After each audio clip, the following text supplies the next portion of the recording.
Kusoo dhawaada muuqaal cusub. Maanta waxaan dulmari doonaa film lagu magacaabo Blue Diamond. Waxaana la sii daayay 2006. Intaan u guda galin oo like gaaree subscribe noo saar gambeelkan fura si aad u noqotid daawada u horeeya. Filimkan waxaa la dejiyay 1999 dalka Sierra Leone oo ah waddan ku yaala galbeedka Afrika oo ay halakeeyeen dagaal sokeeye. Tuuladan oo lagu magacaabo Shenji dadka ku noolna ay yihiin kalluumaysato. Ninkan oo lagu magacaabo Fendi ayaa la nool qoyskiisa oo ka kooban gabadhiisa iyo wiilkiisa iyo xaaskiisa. Maalin maalmaha ka mid ah kooxo fallaaga oo lagu magacaabo RUF waxay weerareen tuuladii iyagoo argagax ku riday dadkii iyagoo ku cabsi gelinaya dadkii deegaanka hubkooda. Waxayna afduubtaan qaar badan si ay ugu adoonsadaan soo saarista diamanta kaasoo maalgeliya dagaalkooda sii kordhaya. Qoyska Fendi ayaa isku dayay inay baxsadaan laakiin Fendi ayaa la qabtay waxaana loo xil saaray shaqaale si ay diamond uga soo saaraan dhulka. Ninkan oo lagu magacaabo Captain waana arxanlaawe oo carruurta yaryar ku adoonsada fikirkiisa dagaalka iyo rabshadaha isla mar ahaantaana ula dhaqmay si aan habboonayn. Fendi iyo kuwo kale ayay qabteen tuuladiina dab ayay qabadsiiyeen waxayna u kaxaysteen xeryaha addoommada si ay diamond uga qodaan. Waxaa la yidhahdaa diamanta dhiigga sababtoo ah waxaa lagu iibiyaa si loogu maalgeliyo tallaabada militari ee ka dhanka ah isla markaana waxaa la qabtaa shir ay leeyihiin quruumaha oo ku saabsan ka ganacsiga sharci darrada ee diamanta dhiigga. Fendi Cab shirkad macdan qodis ah Koonfur Afrika oo leh musuqmaasuq iyo qayb weyn oo ka mid ah warshadaha diamanta caalamiga ayaa qayb ka ah kulankan. Dhanka kale Deni iyo Rhodesia ayaa ah calooshadu shaqaystayaal waxaa u yimaadeen si ay u iibiyaan xoogaa diamond ah balse waxaa qabtay saraakiisha dowladda waxaana la keenay caasimadda Syria subaxyada ka mid ah iyagoo ka qodaya meel webiya diamanta. Fendi ayaa si lama filaan ah u helay diamond casaan ah. Diamanta casaanka waa mid ka mid ah diamanta midabka naadirka ah ee jira ee aad uga badan diamanta midabka caadiga ah. Fendi waxa uu arkaa fursad uu kaga baxo dalka mana rabo inuu siiyo kabtanka markaa wuxuu ku qariyaa suulasha dhexdooda isagoo u arkaya fursada weyn wuxuuna ka codsadaa si uu aadi lahaa musqusha. Markaa wuxuu bilaabay si uu diamanta u qarin lahaa si dhaqso ah. Si kastaba ahaatee kabtanka ayaa ku qabtay isagoo qodaya oo isku dayay inuu ka qaato laakiin waxaa si lama filaan ah u soo weeraray aagga ciidamada dowladda. Qof walbana weerar ayaa lagu qaaday. Intuu dagaalku socday Fendi ayaa indhuhu dhaawac ka soo gaadhay. Wuxuu isku dayay intaan la qaban inuu diamanta aaso intuu awoodo ka hor intaan la qaban oo xabsiga la dhigin isaga iyo kabtanka oo ay la socdaan Deni iyo Archer oo horey halkaa u joogay. Kabtan ayaa u sheegay qof walba oo halkaa jooga inuu helay diamantii casaanka kaasoo soo jiitay dareenka Archer iyo kooxdii kale ku sugnaa meesha. Mid walbana dhaga ayuu taagay maadaama uu helay diamantii naadirka ahayd. Laakiin Fendi ayaa iska siiba dharkiisa isagoo ku andacoonaya inuusan helin wax diamond ah. Subaxdii xigtay Archer iyo Fendi ayaa laga soo daayay xabsiga. Maalintaa kadib Archer wuxuu aadayaa xeebta halkaas oo uu kula kulmay wariye Maraykan ah oo lagu magacaabo Mehdi oo isku dayaya inuu wax ka qoro ganacsiga sharci darrada ee diamanta laakiin way diiday wixii macluumaad ee khuseeya iyada.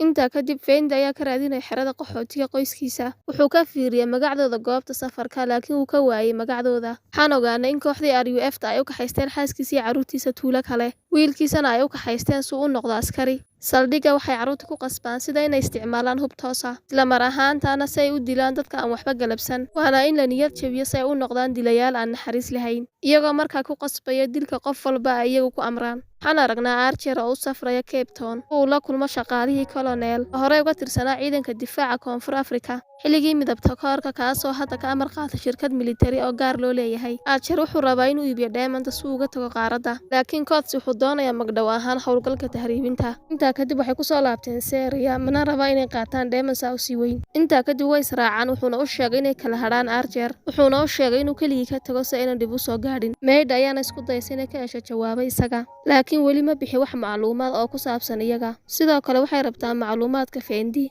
Waxaan aragnaa Archer iyo Fendi oo mar kale is helay isagoo u sheegaya haddii ay kala qaybsadaan diamondka uu ka caawin doono siduu u heli lahaa qoyskiisa uuna u duuli doono waddan kale laakiin kuma kalsoona. Ka hor inta uusan go'aansanin RUF-ta ayaa weerar ku qaaday magaalada iyadoo dhammaan rabshado ay socdaan. Fendi ugu dambeyn wuxuu ogolaaday in heshiis la galo Archer. Waxay kordhiyeen colaadda iyagoo la wareegay magaalada taasoo qayb weyn ka ah horumarkooda. Archer iyo Fendi ayaa ka badbaaday dhimashada iyagoo ku dhuumanaya meel xidhan halka boqolaal qof oo waxba galabsan ay dhinteen. Dadkiina mid lama reebin. Habeenkaa markay xaaladdu xumaatay waxay u baxsadeen tuulo u dhoweyd. Ka hor intaanay halkaas gaadhin waa inay ka gudbaan buundada laakiin waxaa jooga 2 askari oo RUF ah. Si ay uga gudbaan Fendi waa inuu iska dhigaa askari halka Archerna uu iska dhigayo maxbuus. Markay u dhawaadeenna way dileen waxayna ka gudbeen buundadii.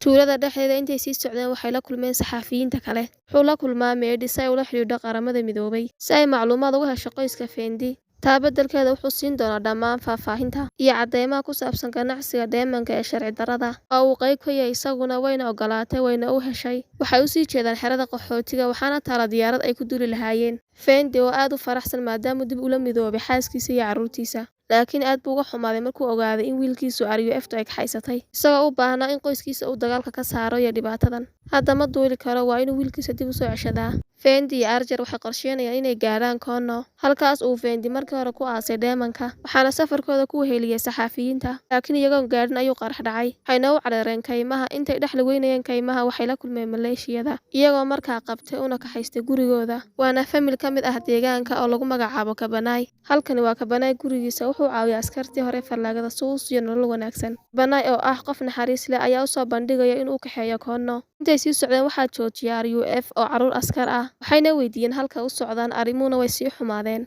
jawaabtooduna waxay noqotay inay ku ridaan qoriga. Carruurtii ayaa qoriga ku riday Kabanai iyagoo markaa baxsaday. Waa dhaawac laakiin weli wuu nool yahay. Ugu dambeynna Kono ayay soo galeen. Safar murugo leh kadib, Coetzee iyo ciidankiisa gaarka oo ay qandaraas ku siisay dowladda Syria, iyagoo isku diyaarinaya si ay isaga caabiyaan weerarka fallaagada. Medina waxay siisay dhammaan caddeymaha ay hayso oo ku saabsan dhoofinta sharci darrada ee Diamond-ta, waxayna rabtaa inay waddanka ka baxdo iyada iyo dad kaloo rayid ah. Intaa kadib waxay xerada ka xadaan hub iyo sahay, iyagoo Medina amray si ay uga jeediso ciidamada. Waxay u anbabaxeen safar dheer oo halis ah gudaha kaynta. Kayntana waxaa loogu talagalay inay galaan ciidamada gaarka, iyagoo markaa rabay inay soo qaataan Diamond-ta casaanka. Habeenkii marka la gaadhay waxay maqleen baabuur RUF oo ku soo socda, wayna ka dhuunteen.